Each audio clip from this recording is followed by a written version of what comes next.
how it goes. When Simon says do an action, you do an action. But you're only supposed to do an action if Simon says. Simon says raise your right hand. Simon says put your right hand down. Simon says raise your left hand, but put your left hand down. Simon says put your left hand down now. Cross your arms. No! Simon didn't say cross your arms. You need to make sure you're listening, okay? Simon says smile. Show us your teeth. You're only as valuable as you are able. Simon says raise your right hand again. Wave. Why are you waving? Don't you know how to listen? You must not be a good listener at home. Simon says it's not time for a bathroom break. You go when Simon says. Eat when Simon says. Leave this room when Simon says. There's only one rule. Do what Simon says. Simon says only speak when you are told to speak. My father, on protests. To have a child is to plant a bed of orchards on the walls of a volcano and pray that hell doesn't find them too attractive for a bouquet. Son, why do you long so much for the fire? Don't you know your body will burn like kindling? I want you to stay home. Your blood has traveled oceans so that it will not be spilled. You are too alive to be a martyr.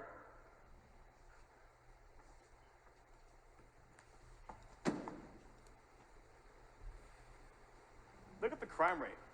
Typically, bad neighborhoods are filled with black people. Why do you think that? Black people are more violent. That's an opinion. In your line of work, you were trained to be ethical, right? Among other things. Well, the way I see it is, ethics and morals go hand in hand. As a police officer, your job is to provide justice for all, right? Well, some police officers don't understand that life is different depending on your income. Your income always determines your environment. The world revolves around money, right? Think of how you view people of color or any minority group. Do you treat them differently when speaking to them? Is that moral? You think I'm a racist? I'm one of the good ones. Fuck you. My father, on protest. I've seen enough martyrs made from boys. I've seen motherland streets reduced to graveyards. Banners double as tombstones. And I won't allow you to discover your heritage by joining the dead. Do not speak to me as though I do not know the words to these revolutionary songs like us refugees. Children in adult bodies don't still mumble the lyrics in our sleep. A dream that never came true and faces that never came back. And don't you know where you come from, boy? A land, a burning jungle of the broken body of people who have had their fingers sliced off so they could never form a fist again. So they could never celebrate peace again. So they could never point the finger at their attacker's face. Some facts about myself. I'm 21 years old. I'm right-handed. I hate my middle name. I don't eat goat cheese. I still don't have a driver's license. But for as long as I can remember, I've been into really good ramen and bad puns. And I believe there are only two kinds of people in the world. Those who admit that they've ever peed in the shower, and liars.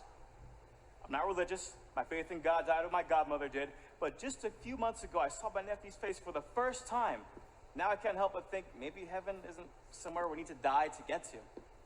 I go to an elite college, which means I know the most profitable way to ship food from factory to supermarket. But I don't know any of the middle names of the woman who cooked my lunch every day. I'm the son of a man who never misses a home-cooked meal or skips his dishwashing duties.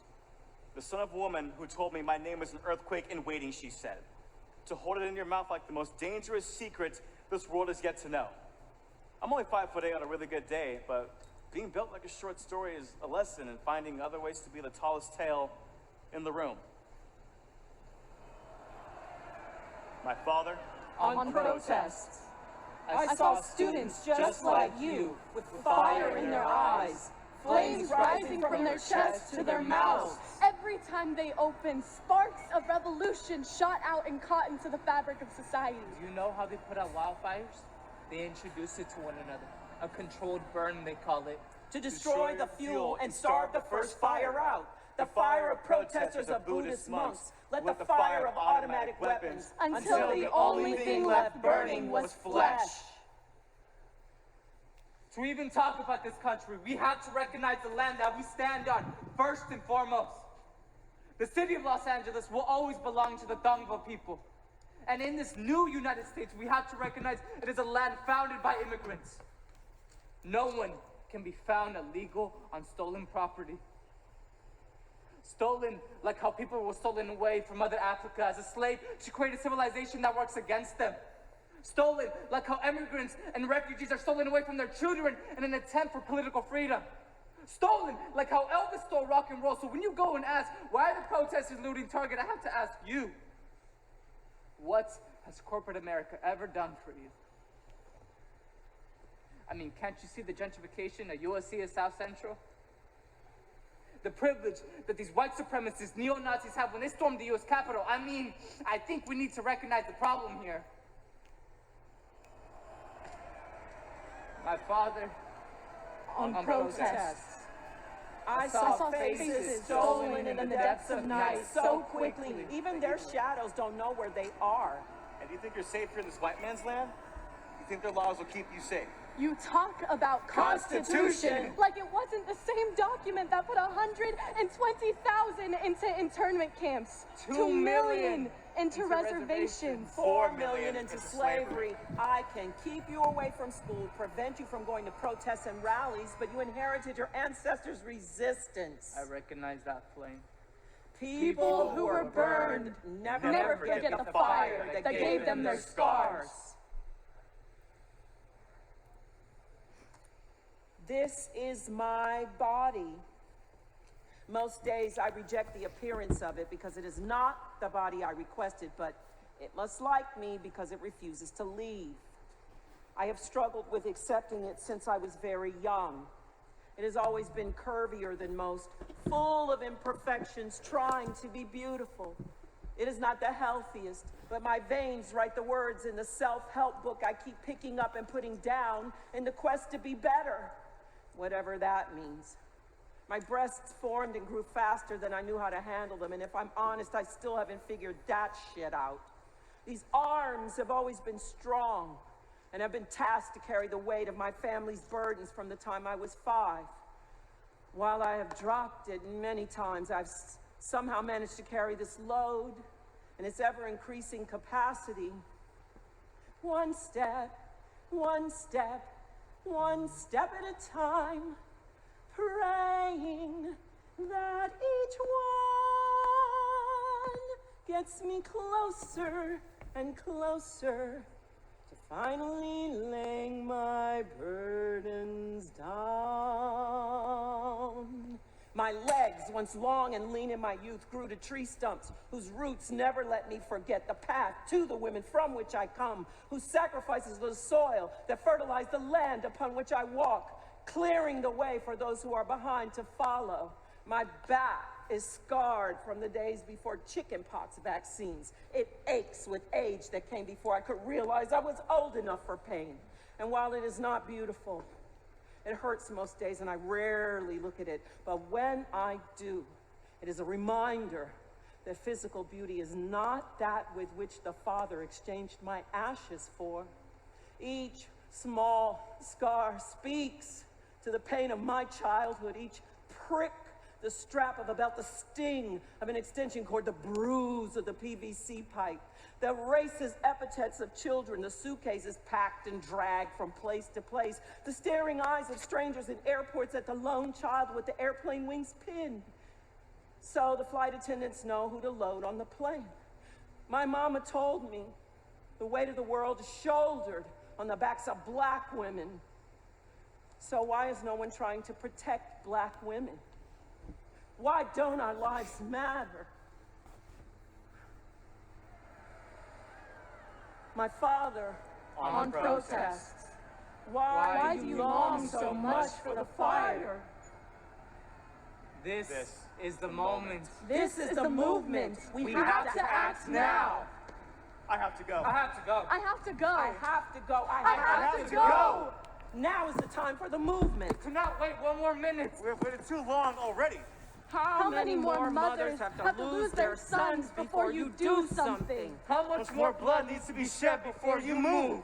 How many more videos do we have to watch of black blood bleeding red onto the streets before you do something? I knelt quietly in protest, and you said I was being disrespectful to our flag and those who fought for it? Those who fought for it, you mean my mother, my father, my uncle, and my partner? Oh, okay, I see. Not all those who fought for it, just your select few. You didn't hear me then. I tried to vote for change, but you kept taking away my right to vote. Called me illiterate, illegal. Remove my registration because I have the same name as my dead grandfather, forced me to get an ID, claimed there was too much fraud, remove all the polling places in my neighborhood, told me I couldn't vote by mail, refused to make election day a holiday so I can stand in those long-ass lines To vote you out of office. Then said all of our votes were legally cast, and then threw them out. I called my city council, my mayor, my congressman, my senator, and even the president. But your recorded messages played over and over, refusing me the right to representation in this racist-ass system. You didn't hear me then. We marched across bridges in Selma, beaten and attacked. Our nonviolent requests led by the peaceful, handsome preacher who tried to reach across aisles. Held the cold white fingers of his betrayers. You killed him, made him a martyr, and now you use his words against this movement. You didn't hear us then, but you will hear us now. Oh, this movement must happen. You forced it to happen. I found my son shot to death. Skittles still warm in his hand. They were his favorite. Like, stand your ground. Let's Let's shoot shoot to to kill. kill. I found my son out of breath, begging for the simple right to breathe. And in his last breath, he still called out for me. Mama. I found my son dead in the street, naked and suffocated with a spit hood on his head. I guess you can't be black and have a mental illness. I found my daughter dead in her own home. Her only crime was the color of her skin, not even the service that she's done for her own community. The lives that she saved with her own hands could have saved her own life. You still won't say her name. Say her name. Say her name. I found my son shot dead in his car, in front of his daughter and his girlfriend. I found my son in our backyard, dead from the police hopping the fence, claiming his cell phone was a gun. I found my son covered, lying on the ground, still in his running shoes, still wet with sweat after being dragged behind a truck. I found my son dead on his couch, still holding the ice cream he was eating, when the off-duty officer entered his apartment, mistakenly claiming him as an intruder in her apartment. I found my son dead in the street, still holding the CDs that he was selling. I found my daughter shot dead through her window while her nephew watched. I found my son hanging from a tree, surrounded by white men in white cloaks, posing for photos, beaming with pride. Take him down. Take him down! Take him down! No! This is my son! This is my son! This is my son. This is my son! This is your son! And your son. And your son. And your son! This movement has to happen now. Now. We marching to Justice. for our For sisters and our brothers. We marching to justice for our daughters and our sons. We marching to justice for our sisters and our brothers. We marching to justice for our daughters and our sons. The people, united, will never be defeated. El pueblo, unido, jamás será vencido. We are made to feel unwelcome here no matter what we've done or how long we've been here. As a child, I regularly heard racist slurs aimed at my family, and now I'm hearing the same words used against my nieces and nephews. It is important to march both to show up for ourselves and to say, this is wrong. For decades, Latinos have tripped over aggressive policy and tactics, including at the hands of Latino officers.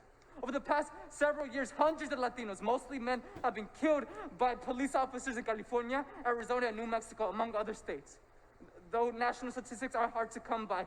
However, Activists are now pushing for a more explicit conversation about over-policing in Latino communities. We've always known that police brutality is a Black and brown issue, a poor people issue. But right now, it is imperative for non-Black Latinos to both emphasize with Black people and to recognize it is in our fundamental interest to change policing in our communities. We've always known that the Black community has borne the biggest brunt of police brutality, but it's also clear that Latinos have suffered as well. There's a kinship of experience as a community.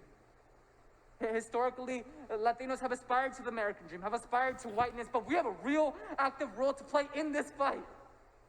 We can show that these fights are not separated, and we are active conspirators in fights against anti-Blackness. This is a huge chance to expand consciousness as a community and to recognize the contradiction of what kind of power do we and don't we have in this country, that despite our size, we don't even have the basic needs met.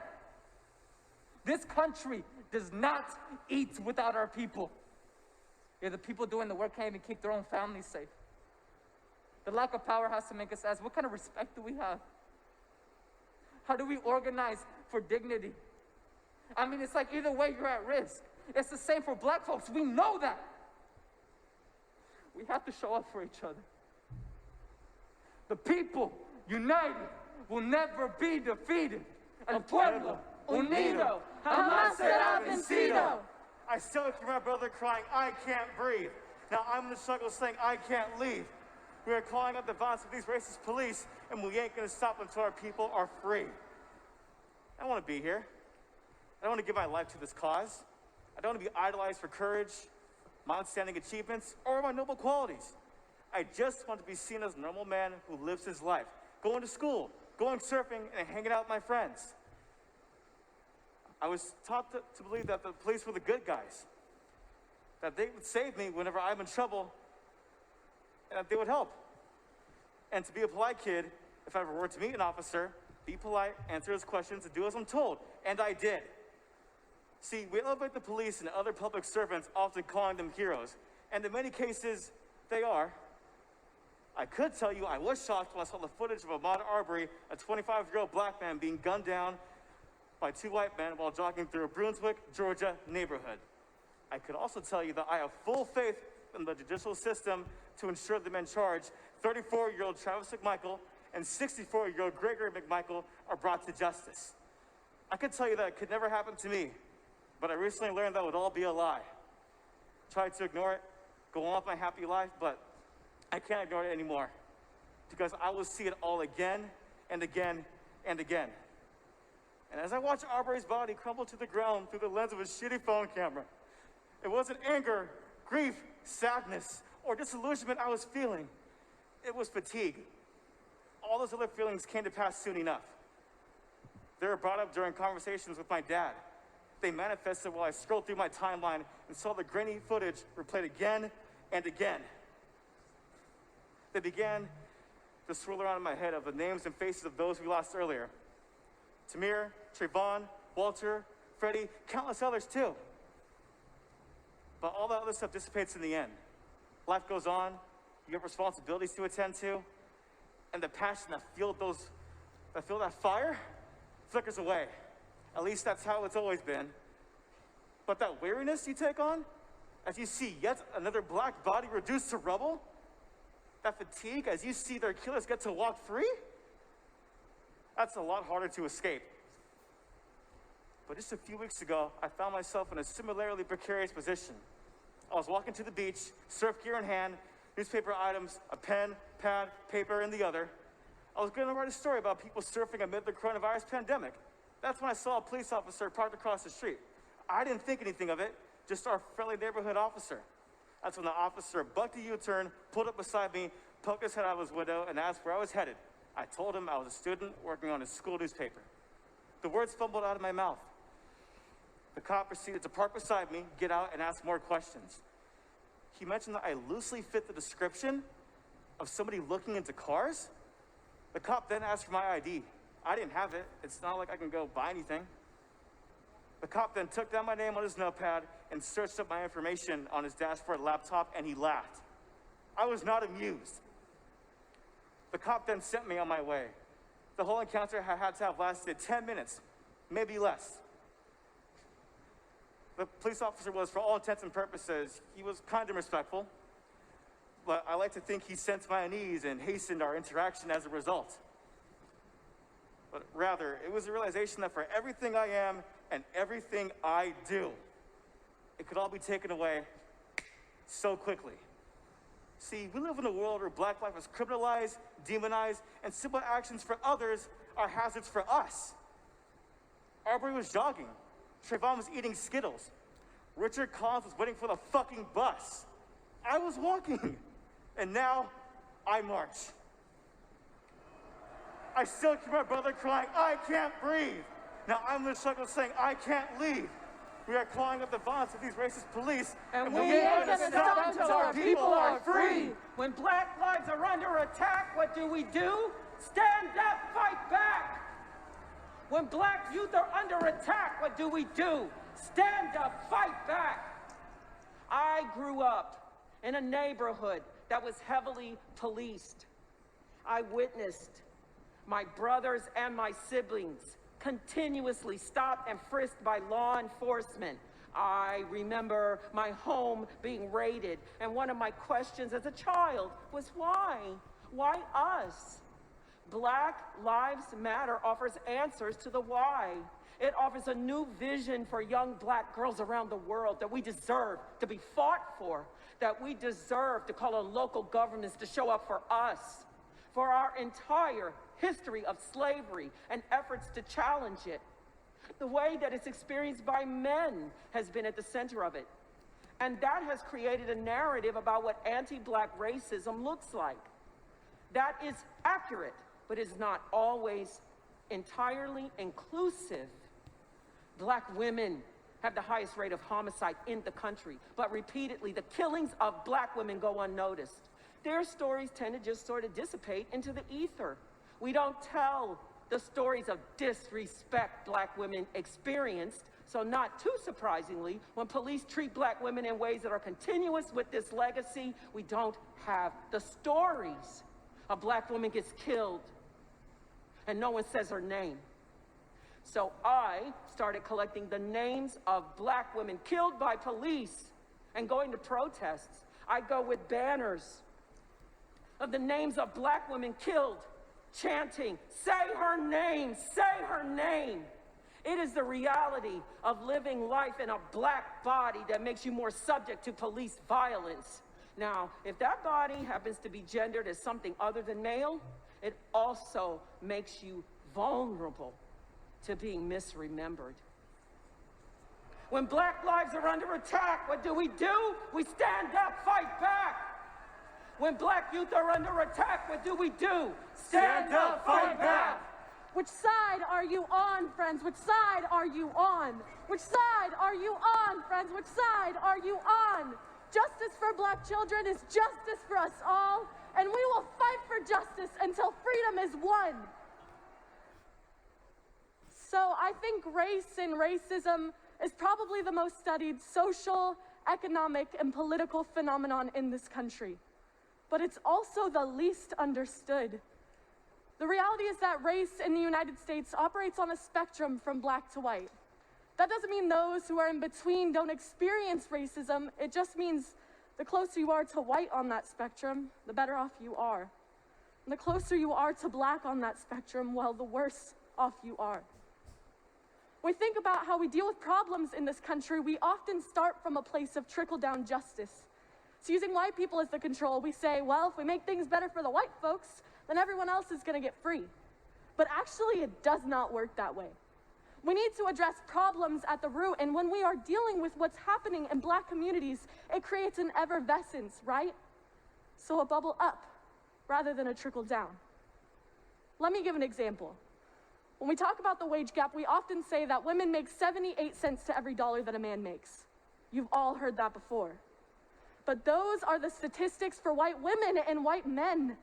The reality is that Black women make something like 64 cents to every 78 cents a white woman makes. We talk about Latinas, it goes down to about 58. If we were to talk about Indigenous women, if we were to talk about trans women, it would go even further down.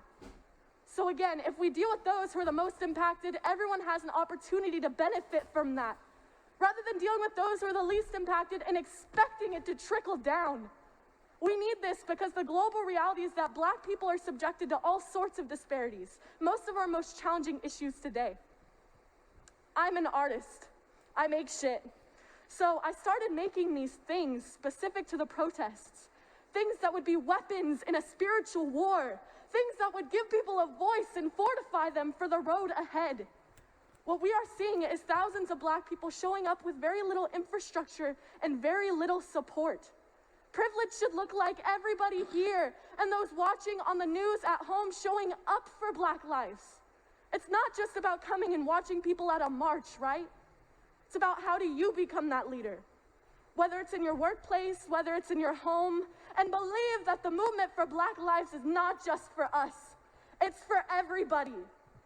Which side are you on, friends? Which side are you on? Which side are you on, friends? Which side are you on? Justice for Black children is justice for us all, and we will fight for justice until freedom is won. The United States has a long history of protest and activism. Young people have often been at the center of those protest gatherings. Protesters have advocated and demanded change for workers' labor laws, voting rights, civil rights, school desegregation, immigrant refugee rights, LGBTQ equity, racial injustice, gun violence, racial monuments, and more. A protest is an event or action where people come together to express an opinion about something that is going on in society. There are a variety of potential goals for a protest. Influence public opinion, draw attention to or share information about a perceived injustice, gain a wider audience, push public policy or legislation forward, learn more about an issue, connect with others who feel passionate about the same issue, speak one's truth, and bear witness. A protest can also provide inspiration and a sense of belonging to something larger. The overarching purpose of protest is to demand change. Whose streets? Our streets! The people united will never be defeated. El pueblo unido jamás será vencido. I still hear my brother crying, I can't breathe. When Black lives are under attack, what do? Stand up, fight back. Which side are you on, friends? Which side are you on? And we will fight for justice until freedom is won.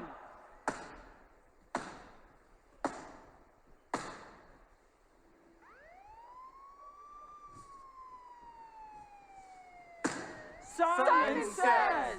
The game of Simon Says. You know how it goes. When Simon says do an action, you do an action. But you're only supposed to do an action if Simon says. Simon says speak. Now, why isn't everyone speaking? You chose to play this game. How dare you ruin it for everyone else? Simon says you're not listening. If you don't listen, you'll never be successful. Simon says shut up. Simon says it's time to fall in line one after the other. I said Simon says. Simon Says will refer to me as Officer Simon from here on in. Officer Simon says know your place. Officer Simon says you are only as valuable as you are able. Officer Simon says there will be no handouts here. Officer Simon says there will be no questions here. Officer Simon says stand up straight. Get in line. Do what you're told. You must not be a good listener. At this rate, you will not be going home. Simon says only speak when you are told to. Officer Simon says put down your sign. Put down your sign. Officer Simon says put down your sign. Officer Simon says fix your face when you're talking to me. Sit up straight. I don't care that I didn't say Officer Simon said. Officer Simon said it. So sit up straight and be still. Be still. Be still! Officer Simon says be still. If you can't handle your jail cell, how will you handle your casket? My son! My son! My son! My son. My son! My father on protests. Don't you know your body will burn like kindling?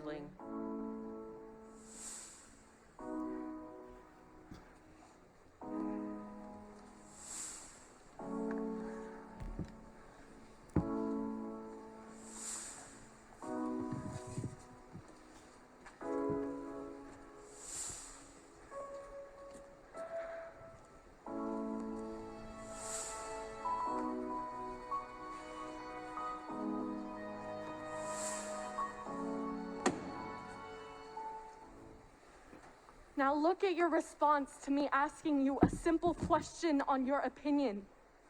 I know being a police officer is hard right now. The way I see it is this is a job, and your actions and behaviors are what impacts the way the world runs. You're an old white guy in a position of power. Where I come from, people talk a lot of shit about people like that. But if you're a good cop, now is the time to prove it. Remember your morals, not the brainwashed, opinionated babble you're subjected to every day. Take some time. Think of all of the people who are part of minority groups that have made you smile. Think back in history of the oppression that people faced. Make those judgments and connections to the past and the present and how you want to change the future. I do believe in you. Right now, people are putting their lives out on the line, going to protest every day to fight for this cause. Just like bad cops ruin your reputation, bad people ruin minorities' reputations too. Lucky for us, you fight the bad guys, right? You fight for justice for all? Of course, I know how to do my job. I've gone through all the training and all the schooling, and I'm so smart. Blah, blah, blah, blah. If you can finally see that there is a problem with your brothers in blue, you should use those morals to stick up for justice and call people out. Unless you're scared that snitches get stitches. Although that doesn't sound very moral of the brotherhood, I'm gonna go out on a limb here and say that the system is set up whack. Most people in power abuse it because they know that they can. Especially cops, because those are the big, scary, tough guys who know how to beat you down, both physically, emotionally, and mentally. Have you seen the training for police officers or people in the armed forces? That's some intense stuff. Now those police officers go and replicate that behavior in society. Imagine how scary it must feel to walk down the street not knowing if you're gonna come home safe because of the way that you look, because of the color of your skin, because of your gender, because of your sexual orientation, because of your religion, because you're disabled, because of where you were born, because of your occupation, because of the way you look, because of the way you act, because of the way you were raised. People will form opinions based on anything. It's about your actions after those opinions are made. It's about wanting to make the world just a little bit easier for everyone. Doesn't that sound oddly familiar? Police officers have a look too. It's pretty easy to tell you're a cop just by the way you hold yourself throughout life. I mean, clearly, if police officers are abusing their power and no one in the Brothers in Blue fan club is there to say anything, it's left for the people to invoke change. We're gonna need to take our power back to do it, though. Are you in? My father On protests. I won't allow you to discover your heritage by joining the dead.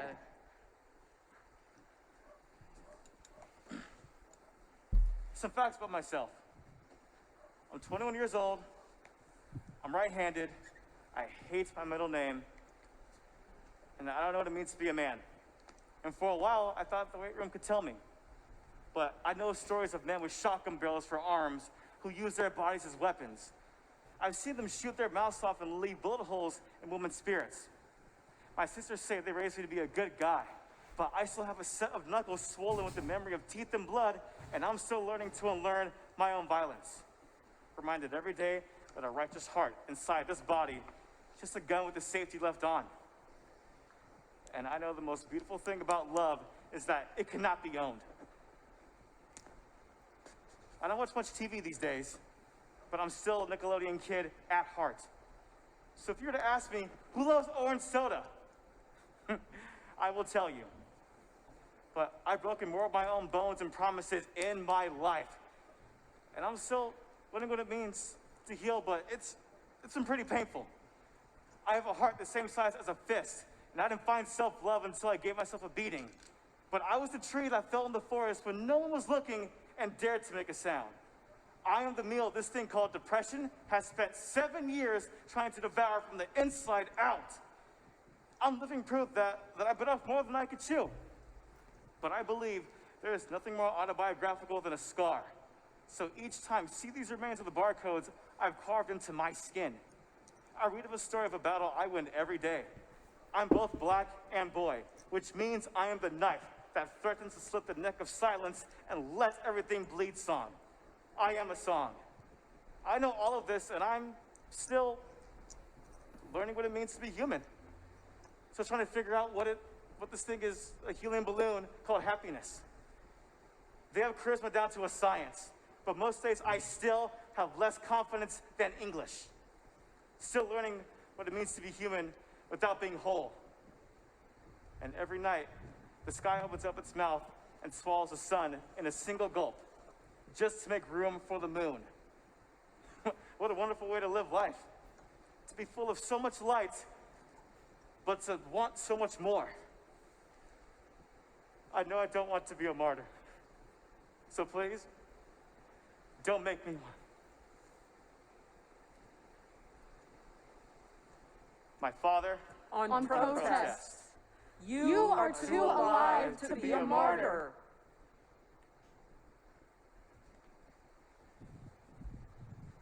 To even talk about this country, we have to recognize the land that we stand on first and foremost.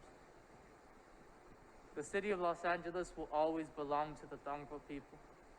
And we must recognize that this new United States is a country founded by immigrants. No one can be found illegal on stolen property.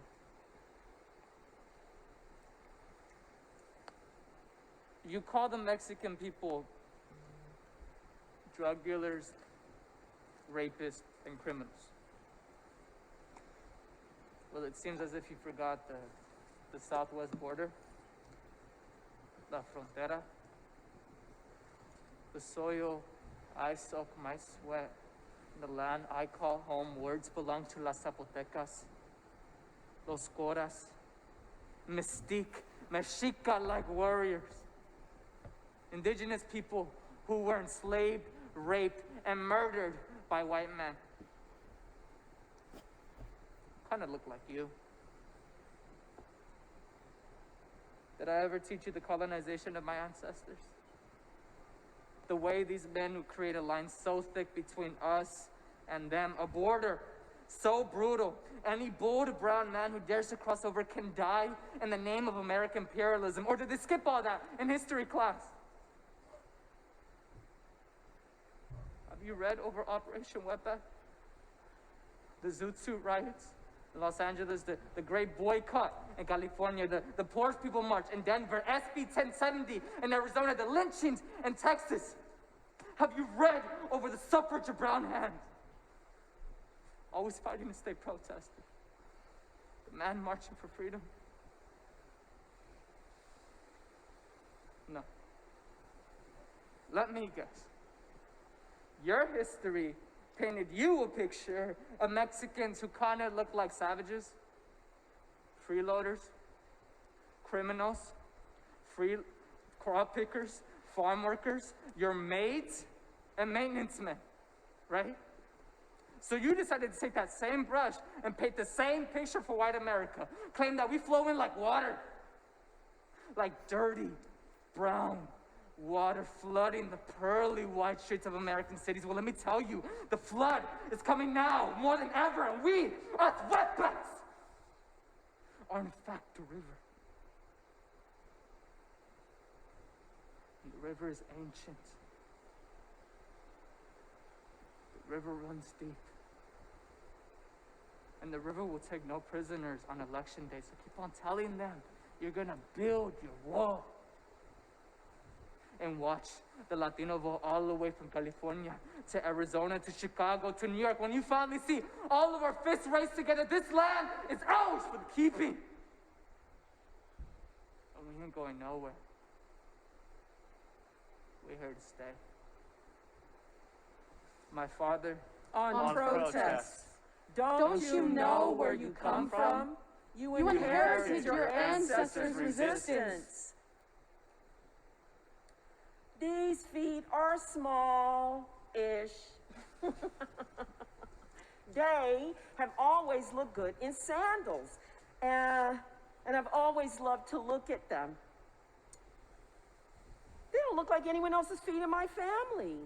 And maybe they were the indication that I was to be different, that they were designed to walk alone in a family of many, to discover foreign lands with no other companion than the soundtrack in my brain that never shuts off, to have the courage to keep walking even when you cannot see what is behind you, to keep walking when you're afraid of what is ahead, to take that next step even when you can't see the ground beneath your feet, but have to trust that it will be there for you.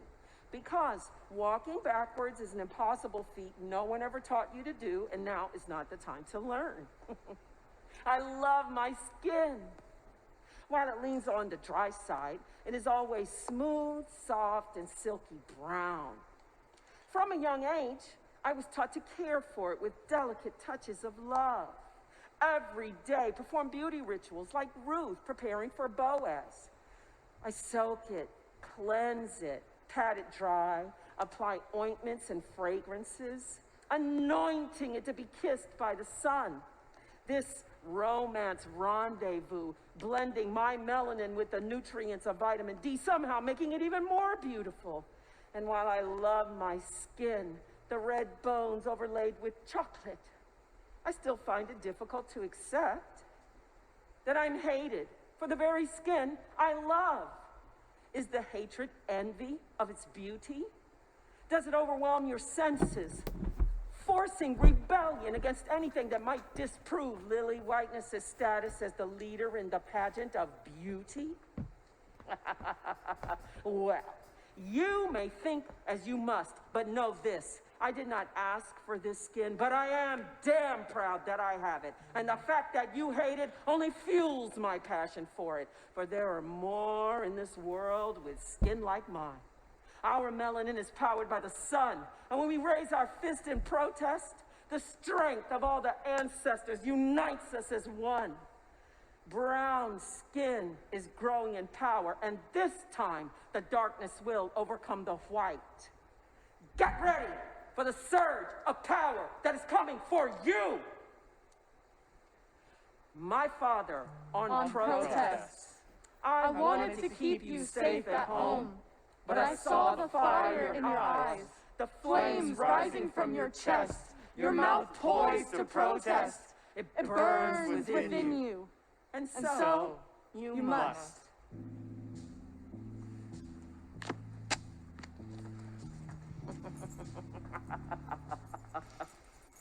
On my way home from the protests on 7 June, I felt an overwhelming impulse to climb onto the plinth, just completely driven to do it by the events which had taken place right before.